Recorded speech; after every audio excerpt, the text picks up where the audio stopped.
He's one of the most recognized faces on Canadian television. He's a reporter and columnist for the CBC and the National Post. And he is the keynote speaker here at the Vancouver Resource Investment Conference. Rex Murphy joins me now. Rex, true honor, thank you so much for joining us here on the show. I'm very pleased to be here. All right, let's dive right into it. You do not mince words when it comes to Trudeau and the resource sector. What needs to change here, in your opinion? Well, actually, I do mince words because I have to print them. On the resource sector, it's very simple. The things that built this country all pertain to primary industry. You got fishing, these are the food industries. You got forestry, you got agriculture. But the key kernels of any of the 21st century civilization is energy and minerals. Without energy and minerals, there is nothing. Every modern convenience, every miracle of the new internet, everything that we have in a 21st century integrated computer society depends upon sources of energy and sources of minerals. If any other country in the world had the bounty that Canada has in both of these resources, we would have every government, not just the federal, provincial, federal, municipal, saying, thanks Providence or thank God. And we would not be building impediments and always making the most essential industries the ones that have to prove themselves.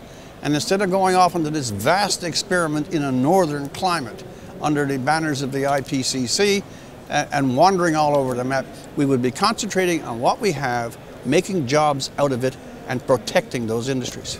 Would you say there's one prime minister that got that fully understood that? I think you had to go back, but you know, times change, and I agree with that. As we become more wealthy, more screened from the realities of the world. This country, for example, knows no famines. Even our natural disasters, say compared with an Indonesian tsunami, are not large. We know no war. We have tranquility within our borders. All of this tends to insulate us from how did we get to this prosperous spot.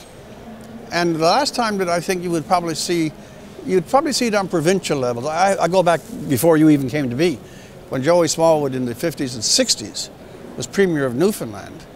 He was smarter than he knew. He had a slogan, develop or perish. Newfoundland is an island that had very small resources, very small population. He understood that dependent on a single thing, unless we had development, he had mines. He brought in the Chance refinery in 1967. He understood that it's not enough to be sensitive about the world.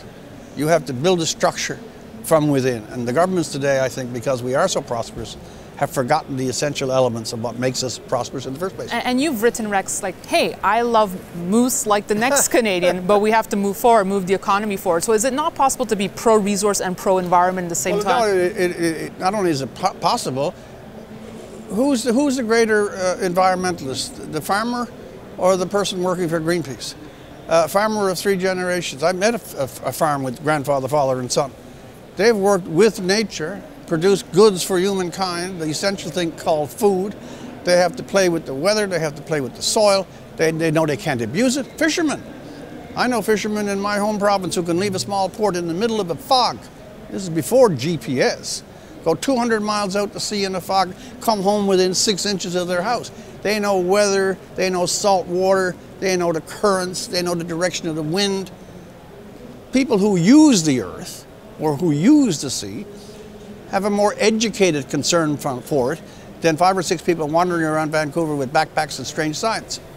Switching gears here, you're one of Canada's most recognized political commentators, so I want to get your thoughts on American news coverage. I now live in the US, and I like one quote you said where there's now 4 branches of American government, executive, legislative, judiciary, and overseeing them all, the assembly of cable news anchors. Yeah, well, as recently as yesterday, a story went, as they say, viral.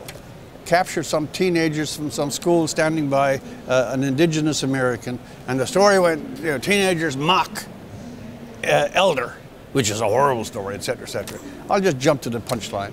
Within about 6 hours, the extended video came out. It wasn't the story. In the meantime, they've already called for, they'll put these guys away. The news media, he was wearing, by the way, a Make America Great hat again. That was the problem with the kid. If there's anything that tends towards the destruction or the degradation of Donald Trump, 85% of the American news media seem to think it's their duty, whether they check it or not, to go jump. The news media has become not a mediator, it's become a judge. And they're no better than the people that they're judging. Do those risks exist in Canadian journalism? Do you think it's at risk here as well? Well, you're looking at it. No, I think that Canada is less tense, less intense, less concentrated. If we had 300 million people, it would be the same. Rex Murphy, I appreciate your time. Thank you so much, and thank you for watching.